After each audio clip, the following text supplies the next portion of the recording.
이 칼 막스라고 하는 공산주의를 이론을 창시한 사람 중에 하나가 칼 막스죠.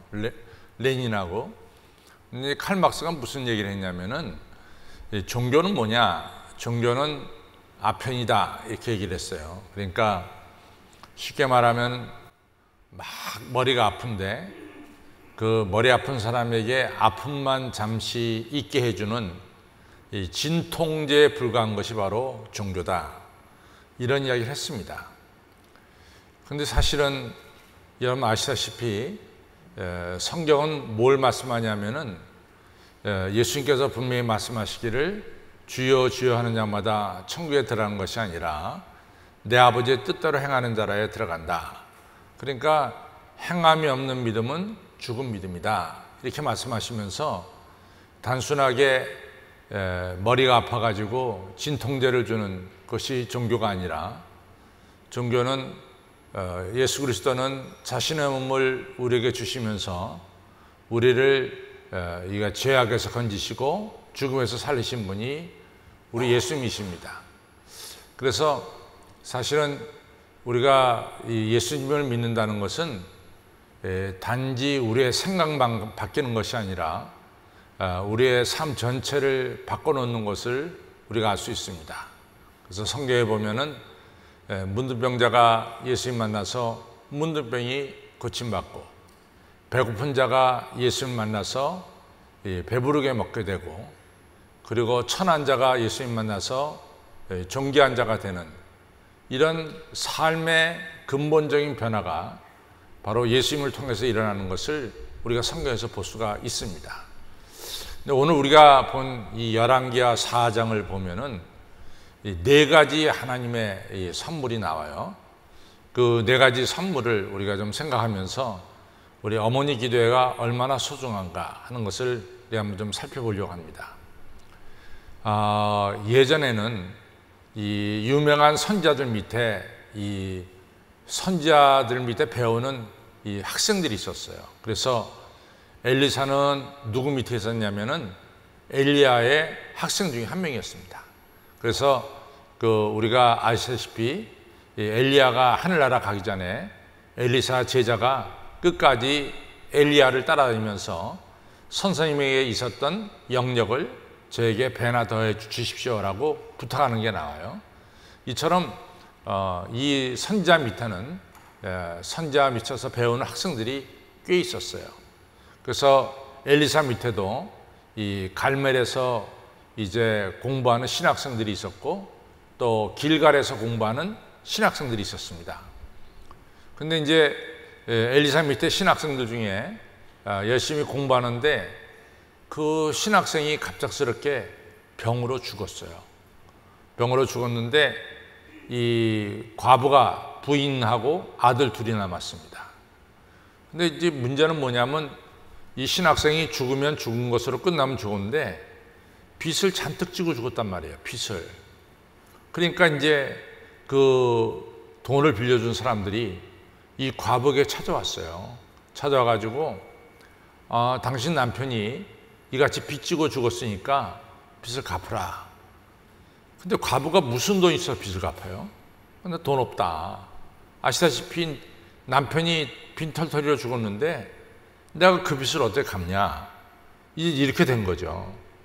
그랬더니 이 채주가 얼마나 지독한지 당신 아들 둘을 팔고 그 판 돈이라도 나한테 갚아라, 이렇게 된 거예요. 근데 이제 아시다시피 우리가 출애굽기에 나왔듯이 그 당시에 자유인이 이같이 노예로 팔리게 되면은 은 30을 받게 돼 있습니다. 그러니까 아들 둘을 팔면은 은 60이 되는 거죠. 그러니까 두 아들을 팔고 은 60을 내가 갚아라, 이렇게 된 거예요. 근데 과부는 그걸 도대체 받아들일 수가 없어요. 우리가 이제 요한복음 4장에 보면은 이 수가성 여인이 나오는데 그 여자가 5번 결혼을 실패하고 6번째 남자와 사는 것이 나와요. 근데 그 성경을 잘못 이해하면은 이 여자가 상당히 바람기가 많아가지고 이 남자를 갖다가 생각대로 바꾸는 여자다 이렇게 볼 수도 있어요. 왜냐하면 5번 남자하고 헤어지고 6번째 남자하고 사니까 그렇게 오해할 수 있는데 그건 100% 오해입니다. 왜냐하면 그 시대에는 분명한 것은 여자가 이혼할 수가 없었어요. 남자가 이혼하면 이혼했지 그 시대는 여자가 이혼할 수 있는 권리가 없었어요. 그래가지고 이 여자가 이제 첫 번째 남편하고 살았겠죠. 근데 살아서 어찌 됐는지 모르지만 첫 번째 남자하고 헤어졌습니다. 근데 알다시피 그 당시에는 여자들한테 재산을 관리할 수 있는 그런 권리가 없었어요. 그러니까 여자가 이같이 이혼녀가 되면은 그다음부터 먹고 사는 게 굉장히 힘든 거예요. 그러니까 이제 두 번째 결혼했는데 두 번째 결혼할 때는 아마도 이 여자가 첫 번째 부인이 아니라 부인을 한 서너 명 뒀다면 어떤 부인은 자녀 키우는 부인, 어떤 부인은 집 관리하는 부인, 뭐 이렇게 옛날 이 부자들한테는 여러 역할을 맡은 부인들이 있었겠죠. 근데 이 여자가 이제 두 번째, 세 번째 부인으로 들어갔겠죠. 그래서 또 버림받았어요. 그리고 버림받은 게 5번이야. 저는 이 여자가 2번 다시 결혼할 생각은 없다고 생각해요. 그렇게 버림받았으면은. 근데 6번째 남자하고 결혼한 건 할 수 없어. 하나, 먹고 살기 위해서 결혼한 거예요. 먹고 살기 위해서. 이만큼 여자는 그 당시에 재산을 가질 수가 없었어요. 그러니까 이 과부 생도도 남편 죽었고 아들 둘이 있는데 아들들한테는 재산을 가질 수가 있고 아들들은 어머니를 책임질 수가 있단 말이죠. 근데 이 아들들을 갖다가 노예로 팔아버리면은 그 다음부터는 이 여자는 어떻게 사냔 말이지. 그러니까 이 여자가 너무 답답하니까 엘리사를 찾아온 거죠. 찾아와서 자초지종을 다 얘기했습니다. 제 남편이 죽었는데 저도 몰랐는데 빚을 잔뜩 가지고 죽었습니다. 근데 이 빚쟁이가 와서 빚을 갚으라고 합니다. 이 두 아들을 갖다가 노예로 팔아서 그 판돈 가지고 빚을 갚으라고 합니다. 선지자 선생님 아시다시피 이 아들들을 갖다 팔아버리면 제가 어떻게 삽니까? 하면서 하소연을 했어요. 그 얘기 들어보면 정말로 이같이 너무 답답하고 슬프고 안타깝죠. 그러니까 이 엘리사가 알겠다. 도대체 너희 집에 있는 게 뭐냐? 그랬더니 말하기를 우리 집에 기름 한 병밖에 없습니다. 그러냐? 그러면 동네에 다녀가지고 모든 기름을 갖다가 기름 그릇을 갖다가 빌려와라. 그래서 동네 가면서 빈 그릇을 다 빌렸어요. 그리고 창고의 문을 닫아라. 문을 닫고 너 기름 있는 그것을 가지고 빈 그릇에 따라라. 그래서 이제 빈 그릇에 따랐더니 기름 한 병인데 계속해서 기름이 나오는 거죠. 그리고 빈 그릇에 다 채웠더니 그 다음에 기름이 딱 그쳤어요. 그래서 이제 그 얘기를 이 엘리사 선생님에게 말합니다. 빈 그릇에 기름이 다 채워졌고 더 이상 기름은 나오지 않습니다. 그랬더니 엘리사 선생님 말씀하시기를 이 기름을 다 팔아서 빚을 갚고 남은 돈 가지고 두 아들하고 살아라. 그래서 이 빚의 문제를 해결해 준 거예요. 저는 이제 이 문제를 하나님께서 참 우리에게 베푸신 큰 은혜라고 생각해요. 제가 미국에서 목회할 때 제가 이 두 사람을 기억하고 있는데 한 사람은 이 집사라고 하는 이 젊은 집사인데 그 부부가 말이죠. 우리 제가 목회하는 교회 집사였는데 저보다 한 서너 살 아래였어요. 근데 이제 이 부부가 결혼을 해가지고 미국서 이제 결혼해서 이 부부가 돈이 있어서 결혼한 게 아니라 서로들 처녀 총각 때 서로 사랑해서 결혼을 했어요. 그리고 이제 살아야 되니까 뭘 했냐면 봉제 공장을 갖다가 이같이 열게 됐습니다. 근데 봉제 공장을 열려니까 돈이 없으니까 은행에서 돈을 융자 받아가지고 봉제 공장을 하는 거예요. 그러면 그날 주일에 만약에 500불의 수입이 있었다면은 그 500불의 수입 중에 공장 세를 내고 또 뭐 하여튼 이자 내고 뭐 그래야 되는데, 이 사람은 500불의 수입이 있으면은, 미국은 좀 한국하고 달라가지고 미국은 되게 주급을 받습니다. 일주일 일하고 금요일 날 월급을 받고 주급을 받고, 아니면 길어야 2주에 한 번 꼭 주급을 받아요. 한 달에 한 번 받는 건 거의 없어요. 거의 다 한 주 아니면 2주 있다가 2주 일한 것에 대해서 이제 주급을 받죠. 그럼 이분은 그날 수입한 것에 대해서 틀림없이 500불이 수입되면은 50불을 11주 하는 거예요. 젊은 집사인데. 제가 그 교회 28의 담임 목사가 됐거든요. 그러니까 그 사람은 저보다 서너 살 아래니까 20대였을 것 같아, 내가 지금 생각해 보니까. 그런데 뭐 철저하게 11절을 바쳐요. 그래서 내가 이제 물어보죠. 은행 이자는 어떻게 하냐고. 그랬더니 젊은 집사가 얼마나 믿음이 좋은지, 저는 은행 이자는 두 번째 생각하고 수입의 11조를 바칩니다. 그래요. 그래가 참 어렵게 살았죠, 이 부부가. 근데 이 부부를 하나님께서 도와주신 것을 제가 보니까 어떻게 도와주시냐면은, 1980년대에 미국에 이제 그 청바지가 열풍이었는데, 다 청바지를 하나씩 다 입었는데, 그때 청바지 중에 어떤 브랜드가 있냐면 조다시라고 하는 브랜드가 있었어요. 말 그려져 있는 조다시. 근데 이 조다시라고 하는 이 회사가 이 집사님네 봉종장에다가 물건을 주는데 3년 동안 똑같은 물건을 주는 거예요. 그러니까 되게 봉종장에 하시는 분들이 첫 번째 이 제품 회사로부터 물건을 받아가지고 첫 번째 물건을 만들 때는 시간이 꽤 걸려요. 손에 익지 않았기 때문에.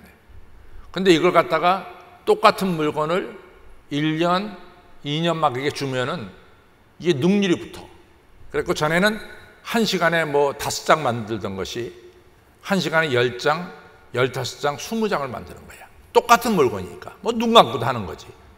그걸 3년을 이 24인내 공장에다가 주더라고요. 아주 3년 사이에 24인내 공장이 180도로밖에 변했어요. 얼마나 큰 축복을 받았는지 모릅니다. 저는 그걸 보면서, 야, 하나님은 이렇게 역사하시는구나.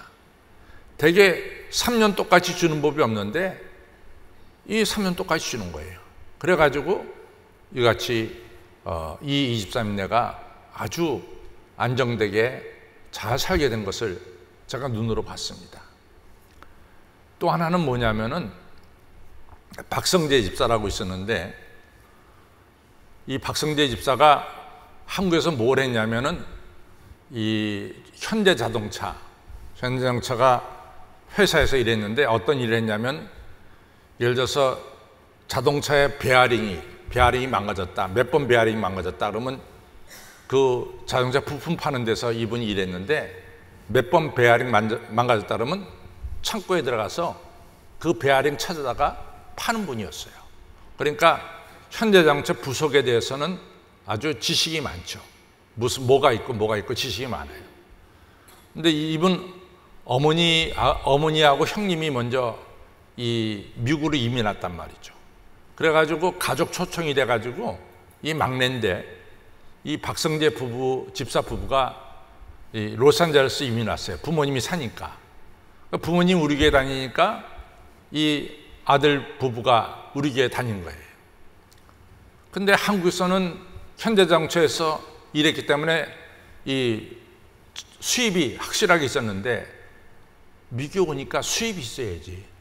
어디 그 사람을 써서 일할 데가 없어요. 뭐 그 사람이 영어를 잘해서 무슨 뭐 GM이라든가 포드 자동차 가서 일할 수도 없다고. 또 GM 자동차하고 현대자동차하고는 다르니까. 그러니까 이 사람이 일하지 않고 뭐 일 찾는다고 하지만 빈들빈들 거리니까, 이 부인이 화가 난 거야. 화가 나가지고 이 부인이 좀 싸놨거든요. 싸놔가지고 그 남편한테 직장 찾아라. 직장 안 찾으면은 나 한국으로 돌아간다. 나 다 뭐 미국에 와서 보니까 뭐 지금 생활도 안정 안 됐고 또 뭐 또 시어머님도 뭐 대단한 분이거든요. 그러니까 그냥 며느리가 당신 직장 안 찾으면은 돈 벌어오지 않으면은 나 당신하고 이혼한다.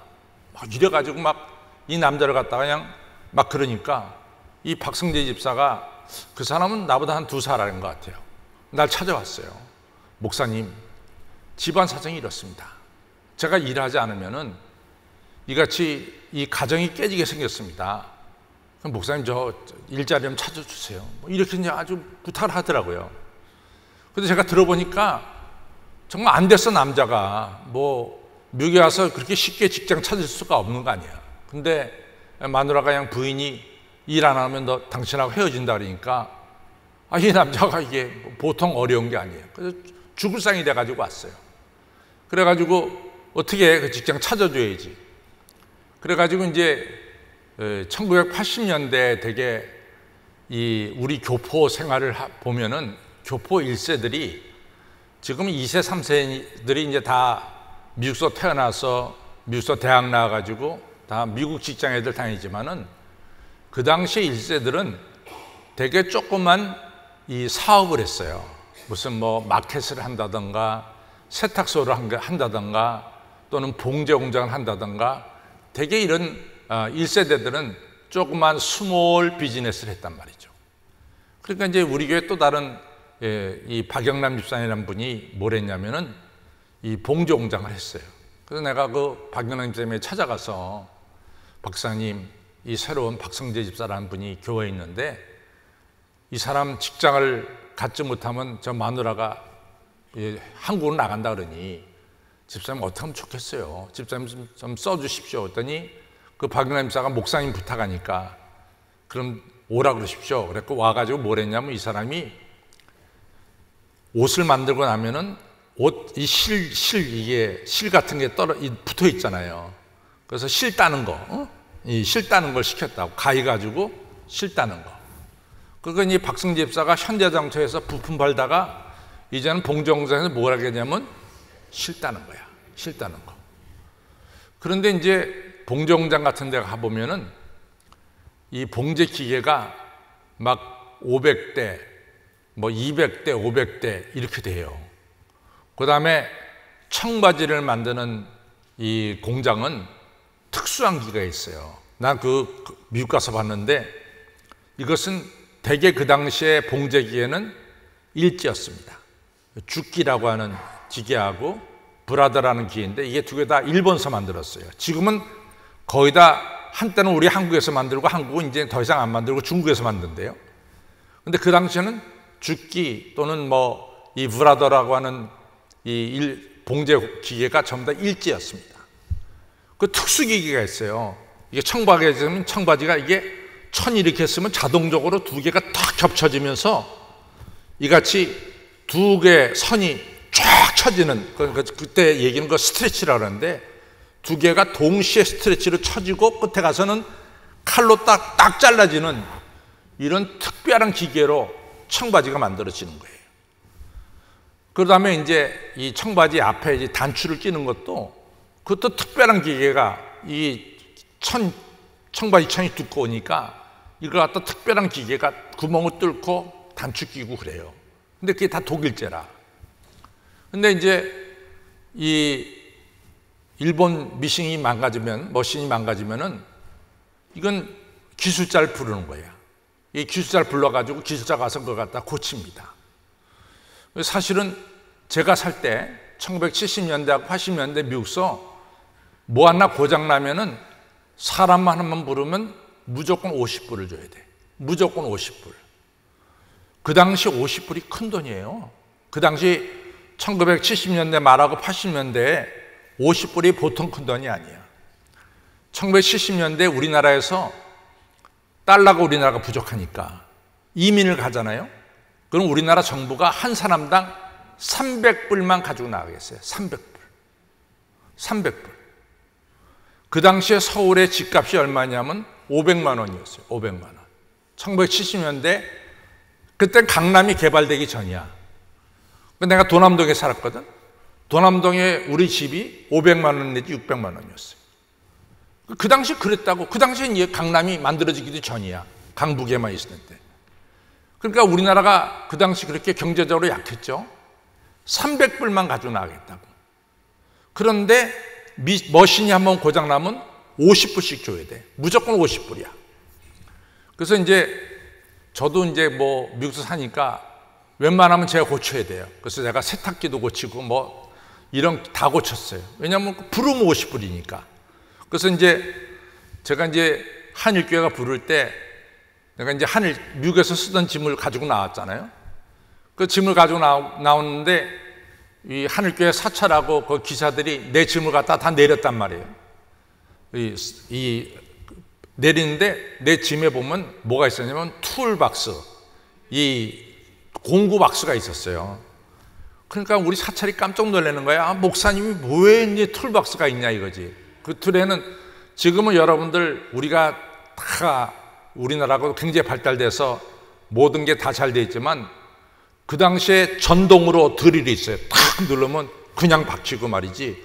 이 전동 드릴 그게 다 있었거든. 그러니까 그냥 우리 사찰이 깜짝 놀래요. 그때는 다 내지 박을 때 손으로 이렇게 박는데 목사님 툴 보니까 툴에는 그냥 전기로 쫙 꼽으니까 박히는 게 있고 막 그러니까 그랬는데 목사님이 근데 다 했다. 육선은 그거는 저기 뭐야 사람만 부르면 무조건 50불인데 무슨 돈이 있었고 사람 망가지면 사람 부르냐. 그러니까 그건 뭐 내가 할 수밖에 없었다 그래가지고 했죠. 그랬더니 우리 사찰이 목사님 그 기계가 너무 좋대. 왜냐하면 자기가 맨날 이걸 손으로 해야 되니까 그냥 다 줬어요. 당신들이 하라고. 여하튼 그래가지고 이제 사람만 부르면 50불인데 이 박성재 집사가 얼마나 눈썰미가 좋으냐면은 그 기술자가 와서 기계를 고치잖아요. 그 옆에서 이렇게 봐. 그 다음에는 고장나면 박성재 집사가 고쳐. 이 사람이 이런 기술이 있었어요. 박성재 집사가 고친다. 그래서 이 양반이 이제 고치는 거야. 그 다음에 더 놀라운 것은 그 제가 얘기한 대로 그 청바지에 스트레치를 치는 기계 있잖아요. 독일제 기계. 그건 굉장히 기계가 커요. 그런 기계가 한번 망가지면 150불, 200불을 줘야 돼. 기술자가 오면. 그 기계값도 비싸지만은 그걸 한번 고치려고 그러면은 보통 기술자가 못 고쳐. 그건 특별한 기술자가 오는데 그거는 150불 내지 200불을 줘야 돼. 근데 그것도 박성재 집사가 이렇게 보면은 이 사람이 그 다음에 망가지면 이 사람이 고치는 거야. 그러니까 그 봉정장 주인이 박영남 집사님인데 나한테 목사님 너무나 좋은 사람 보내줘서 고맙다는 거야. 왜냐면 자기네가 이 굉장히 세이브가 되니까 자기네 직원이다 고치니까 바깥에 사람 부르지 않아도 돼요. 그러나서 나는 이제 얼마 있다가 한국으로 나왔단 말이지. 근데 한국으로 나와가지고 제가 2년 뒤에 다시 미국에 가게 됐어요. 갔더니 박성재 집사가 나를 만나러 왔어요. 내 호텔에 있는데. 근데 그때만 하더라도 이 박성재 집사가 그냥 뭐 맨날 그 잠바 하나 딱 거치고 이렇게 뭐 허술하게 입고 다녔지. 예, 잠바 하나 거치고. 근데 그날도 역시 잠바 하나 거치고 같이 나를 왔어요. 날 찾아왔어요. 목사님 너무 내가 감사해가지고 목사님 저녁을 좀 대접하고 싶대. 가자고. 그래서 뭐 나도 고맙죠. 뭐 오래간만에 옛날 교인 만나니까 반가워가지고 가자고. 근데 호텔에 나섰는데 이 친구가 차를 가져왔는데 벤츠 500을 가져왔어. 그래서 내가 놀래가지고 야, 박 집사 정신 나갔어? 그 당시에는 이제 미국에서 제일 싸구려 차가 도요타예요. 도요타. 도요타가 제일 싸구려 차고 그 다음에 조금 돈 있는 사람들이 미국 차 사타고 싸구려 차가 도요타라고. 그래서 내가 그랬지. 아니 박사는 도요타나 타고 다니는 사람이 뭘 그렇게 벤츠 같은 거 타고 다녀? 정신 나가게. 내가 야단을 쳤거든. 그랬더니 이 친구 하는 얘기가 목사님 저를 너무 우습게 보지 말래. 그래서 내가 하도 어이가 없었고 그래서 하여튼 갔어요. 그랬더니 그 숯불 갈비집에 가서 이제 저를 대접하는데 얘기를 하는데 자기가 이제 그 회사에서 일하다가 봉정장에서 일하다가 자기가 자기 사업을 시작했다는 거야. 그래서 무슨 사업이냐 했더니 자기가 그 봉정장 하다가 망하는 공장 있잖아요. 망하는 공장에 이제 봉제기계가 막 막 200대, 300대 나오잖아요. 그럼 그거 망하는 공장이니까 기계를 막 엄청나게 싸게 산다고. 그걸 자기가 샀다는 거야. 그리고 자기가 봉제 기계를 가지고 있는 게 10,000대래, 10,000대. 싸구려 사가지고. 그러면 봉제 공장을 시작하려면은 봉제 기계가 필요하다고. 근데 돈 있는 사람은 새 기계를 사지만은 돈 없는 사람은 자기한테 임대해서 쓴대. 그래서 한 대당 한 달에 10불씩 주고 임대해서 쓴 거야. 한 달에 10불씩만. 그럼 1,000대 빌려주면 10,000불이야. 이 사람은. 10,000대 빌려주면 한 달에 10만 불이 들어와. 이게 장난이 아니더란 말이지. 그리고 기계 고장 나는 건 지가 다 고쳐. 자기가 기술자니까. 그러니까 돈 들어갈 게 없어. 이래가지고 이 사람이 돈을 번 거예요. 그래서 잠바 나부랑이 하나 입고 와서 이렇게 허술하게 보이는데 실제는 이게 부자라. 그러니까 벤츠를 타고 다니는 거야. 이게 하나님의 은혜 아닙니까? 그 사람은 이혼당할 뻔했어요. 이혼당할 뻔했다고. 그런데 하나님께서 그 사람을 살려주시는데 그렇게 살려주시더라고.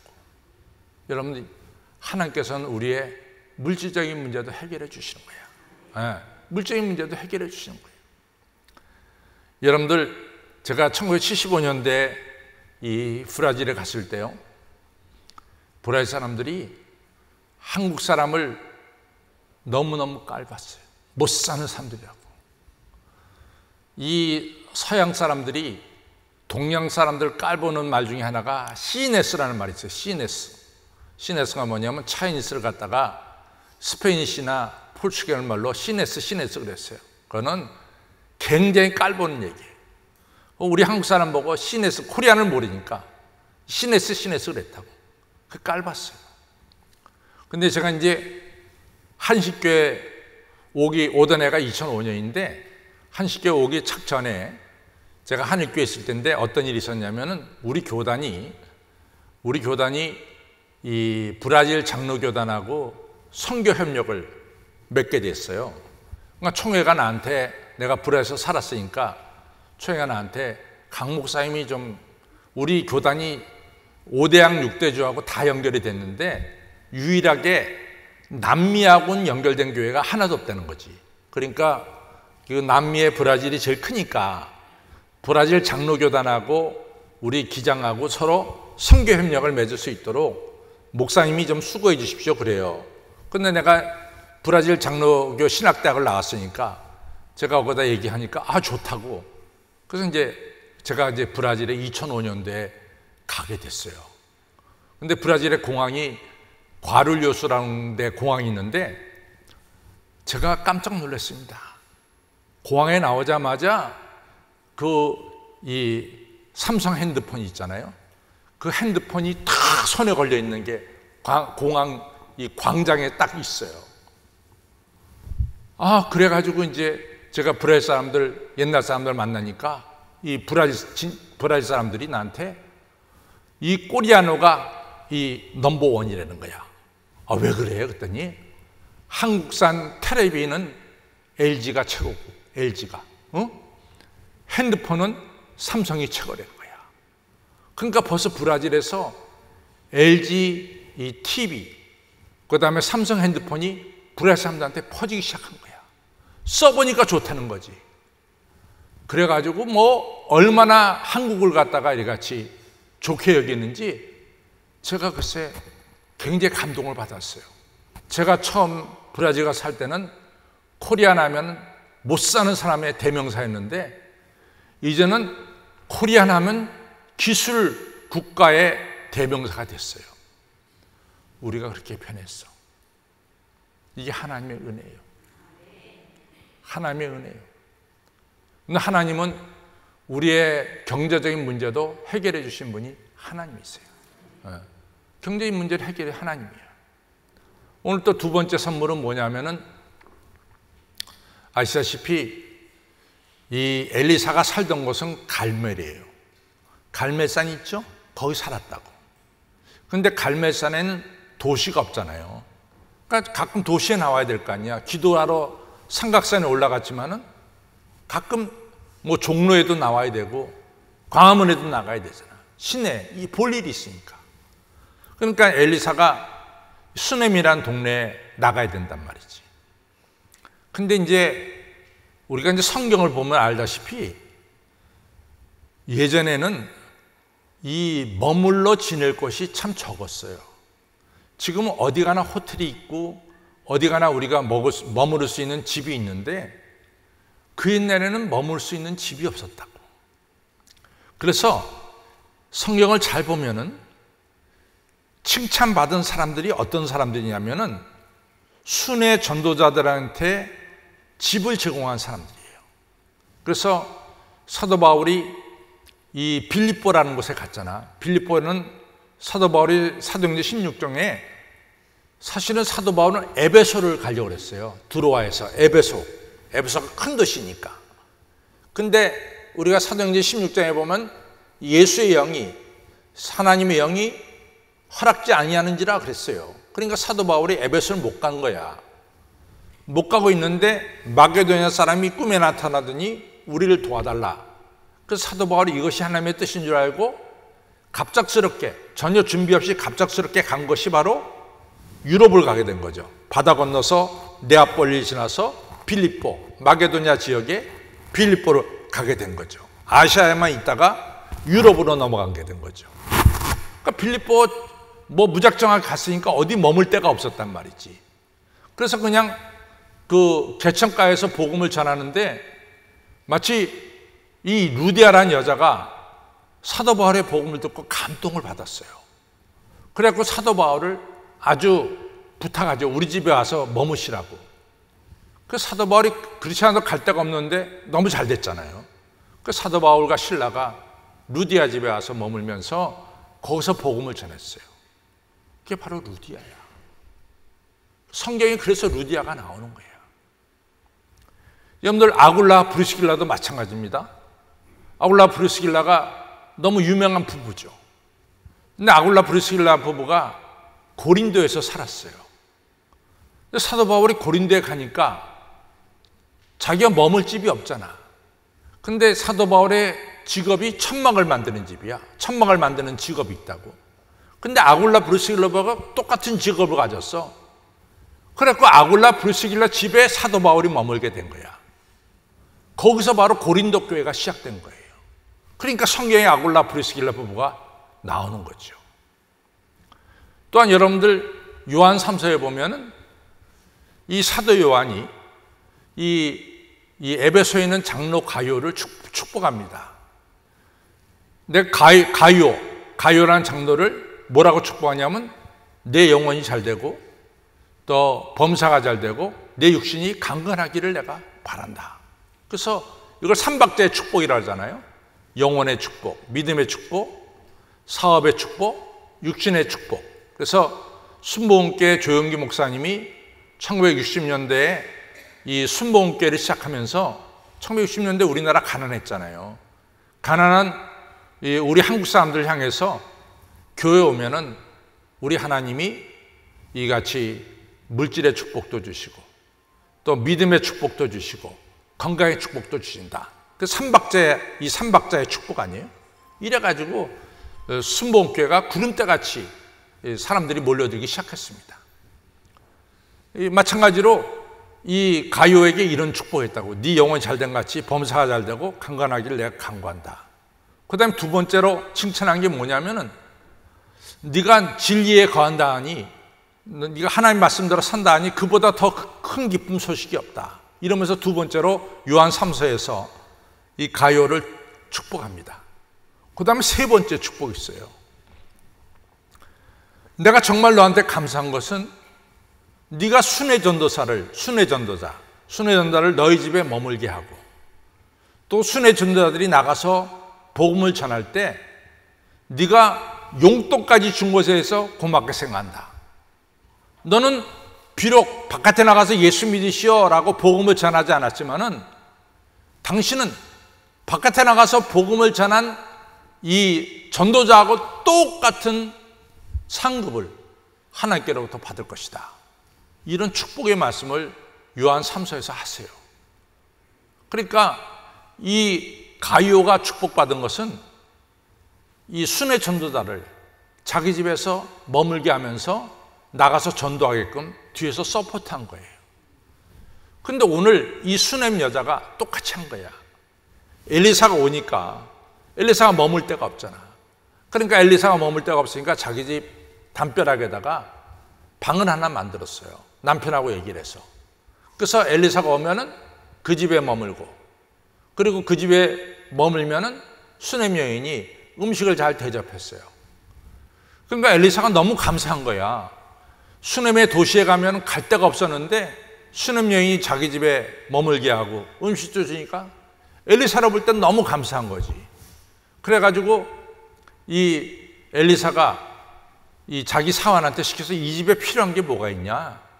그랬더니 사환이 말하기를 글쎄 이 집 가정에 넉넉하게 사는데 자식이 없습니다. 그런 거예요. 자식이. 그러니까 엘리사가 이 부인을 불러다가 하나님이 자식을 주실 것이다 이렇게 얘기를 하잖아요. 근데 수넴 여인이 아이고 제발 그런 말 하지 마세요. 나한테 자식이 있겠다고 말하는 사람이 수도 없이 많습니다. 근데 한 번도 내가 그 사람 말대로 자식을 가진 적이 없습니다. 근데 이 엘리사가 그렇게 말하는 여인에게 내년에 네가 자식이 이제 않을 것이다. 그래서 오늘 17절에 보니까 수넴 여인이 아들을 선물로 받았잖아요. 이것이 바로 하나님께서 주신 선물입니다. 하나님은 자녀가 필요한 가정에 자녀를 주시고 축복을 주시는 거예요. 여러분들 기도가 얼마나 중요한지 몰라. 기도하면 여러분들 하나님께서 들어주시고 그 기도대로 응답해 주십니다. 오늘 새벽에 제가 이 요한계시록 4장 5장에 나오는 이 천국에 대해서 얘기했어요. 근데 4장 5장 천국에 보면은 천국에 두 가지 특징이 있는데 하나는 뭐냐면 천국이 찬양의 특징이 있어요. 네 생물들, 24장로들, 천천만만의 천사들이 찬양하는 거야. 그러니까 천국의 특징은 찬양이야. 그래서 여러분들 찬양이 있는 가정은 천국 출정소입니다. 여러분들 마음속에 찬양이 있으면 여러분들 마음이 천국이에요. 두 번째로 이 천국의 두 번째 특징이 뭐냐면 우리가 드린 기도가 금향로에 담겨져 가지고 하나님 앞에 상달되는 거예요. 그것이 천국의 모습이야. 그러니까 하나님께서 우리 기도를 다 들어주시는 거죠. 여러분들 경제적인 문제 때문에 기도할 때 하나님께서 경제적인 문제 해결해 주십니다. 여러분들 자녀 때문에 기도할 때 하나님께서 그 자녀 문제를 해결해 주시는 거예요. 기도가 소중해요. 기도가. 나는 자신 있게 이야기할 수 있어요. 자신 있게. 요즘 우리 교회 누가 이 주일날 아기가 안 나와요. 주일날 교회 안 나와. 그래서 내가 그랬어요. 아니 왜 요즘 걔를 못 보겠다고 말이야. 그랬더니 목사님 걔가 주일날 이 학원에 가느라고 교회를 못 나온대. 그래서 뭐라 그랬어요. 저는요 우리 어머니가 주일날 공부 못하게 했어. 우리 어머니가 주일날 공부 못하게 했어. 주일날은 공부하는 날이 아니라 주일날은 예배 드리는 날이라 그랬다고. 우리 어머니가 무섭게 주일날은 교회만 가게 했어요. 난 꼴등한 적은 없지만은 공부를 못했어도 주일날 공부하라는 말 안 했어. 주일은 하나님 앞에 예배 드리는 날이라고. 우리 칠남매가 그 가르침 밑에서 자라났어요. 제가 지금 보니까요, 주일날 공부 안 해도 주일날 공부한 사람보다 내가 못하게 살지 않아. 사실 그렇잖아. 어느 누구도 나보러 무식하다고 말하는 사람 한 명도 없어요. 나 주일날 공부 안 했어도. 여러분들 그게 중요한 거야. 여러분들 자녀들을 하나님 품 안에서 키워야 돼. 하나님 손 안에서. 정말 자녀 잘 되고 싶잖아요. 하나님한테 맡기시래도. 여러분들이 자녀를 갖다 인도하는 것보다 하나님이 인도하시는 것이 확실해. 이것이 축복이요. 이것이 축복이라고. 그러니까 여러분들의 자녀를 하나님께 맡겨야 돼. 하나님께 기도해야 돼. 이 수넴 여인이 이 아들이 병으로 죽어요. 5살쯤 됐을 때. 난리가 났잖아. 근데 엘리사가 가서 엎드려가지고 기도해가지고 이 아이가 살아나잖아. 병든 몸이 고침받잖아. 그렇습니다. 우리의 질병도 하나님께서 고쳐주시는 거야. 하나님께서. 그래서 기도해야 돼. 저는 오늘 새벽에도 요한계시록을 공부하면서 참 그렇다. 하나님이 우리에게 주신 축복이 크게 많지만 꼽으라면은 크게 2개를 꼽는데 우리가 하나님을 찬양하잖아. 아무나 찬양하는 게 아니야. 여러분들 세상 사람 아무나 찬양하는 게 아니야. 우리 오늘 김현영 입사님 찬양 잘 인도했는데 우리 내가 하나님께 받은 바 은혜가 있으니까 찬양하는 거야. 이게 감사가 있으니까 이 찬양은 아무나 하는 게 아니에요. 이게 우리의 특권입니다. 또 제 나이 정도 되면은 인생의 여러 가지 일들을 경험했죠. 그러면 우리가 아쉬울 때 사람에게 찾아가서 부탁할 때가 있어요. 근데 이런 어려움이 있는데 좀 돌봐주시죠. 부탁할 때가 있다고. 근데 제가 지금 나이쯤 돼가지고 한번 이 계산을 해봤어. 내가 사람한테 부탁한 게 얼마나 응답이 되었고 내가 하나님께 부르짖어 기도한 것이 얼마나 응답이 되었는가. 제가 곰곰이 앉아서 생각을 해봤다고. 사람한테 부탁할 때는 상처도 많이 받았어. 부탁할 때가 있죠. 그럼 사람한테 상처도 받았어. 너는 그 모든 거 계산도 안 하고 일을 저지르냐? 뭐 이런 얘기도 들었어요. 왜냐하면 내가 한때 우리 애들 학비가 좀 모자랐어. 그래가지고 이게 부모로서 학비가 모자라니까 어떻게 해? 그 학비를 갖다가 잠깐 동안 이같이 융통을 해야 되는데 그러니까 누구한테 부탁을 했겠죠. 근데 이제 그런 얘기를 듣고 좀 마음이 별로 안 좋았지. 근데 내가 하나님 앞에 기도할 때 하나님 한 번도 나한테 그런 적이 없어. 그걸 하나님은 적당하게 필요한 때 모든 것을 공급해 주셨어요. 그게 기도의 축복이야. 기도의 축복. 하나님께 여러분과 제가 받은 게 있는데 찬양과 기도입니다. 또 4번째 선물은 뭐냐면은 이 엘리사한테 그 어떤 분이 은혜를 받아가지고 떡을 20개를 가져왔어. 떡을 20개. 근데 엘리사 밑에서 공부하는 신학생이 100명이야. 그러니까 엘리사가 떡 20개를 갖다가 반장한테 줬을 거 아니에요. 반장한테 주면서 이걸 가지고 이 신학생들이 나눠 먹어라. 그때 반장이 하는 말이 아니 선생님 학생은 100명인데 떡이 20개인데 이걸 가지고 어떻게 나눠 먹습니까? 그러니까 엘리사가 나눠줘. 그렇게 얘기했다고. 나눴더니 오병이어처럼 된 거야. 떡 20개가 100명이 배불리 먹고도 이같이 충분했어요. 기적이 일어난 거야. 오병이어는 신약에서만 일어난 게 아니야. 열왕기하 4장에서 벌써 기적이 일어났다고. 우리 하나님은 우리의 먹을 것을 해결해 주시는 하나님이라고 말이요.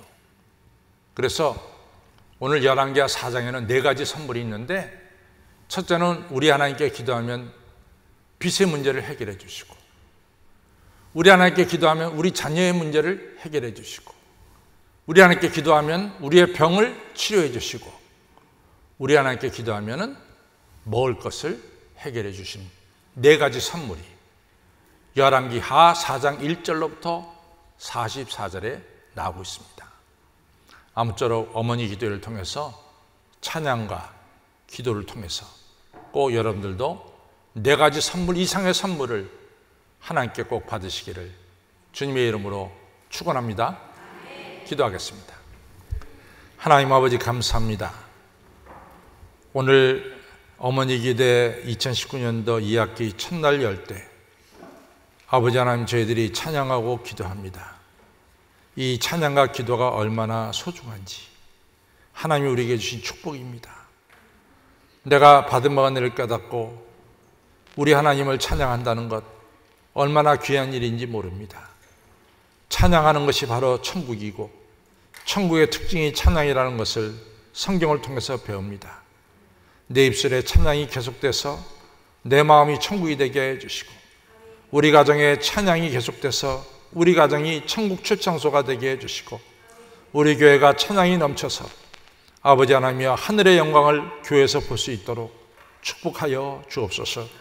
세상 살다 보면은 우리가 사람들에게 부탁할 때도 있고 사람들을 의지할 때도 있지만은, 오늘 믿는 우리들에게 하나님께서는 기도의 축복을 주셨는데, 내가 하나님께 기도할 때 하나님은 물질적인 문제도 해결해 주시고, 내가 하나님께 기도할 때 하나님은 내 자녀의 문제도 해결해 주시고, 내가 하나님께 기도할 때는 내 병도 고쳐주시고, 나아가서 모자람이 없도록 필요한 것을 공급해 주시는 우리 하나님이심을 저희들은 오늘 말씀을 통해서 깨달았습니다.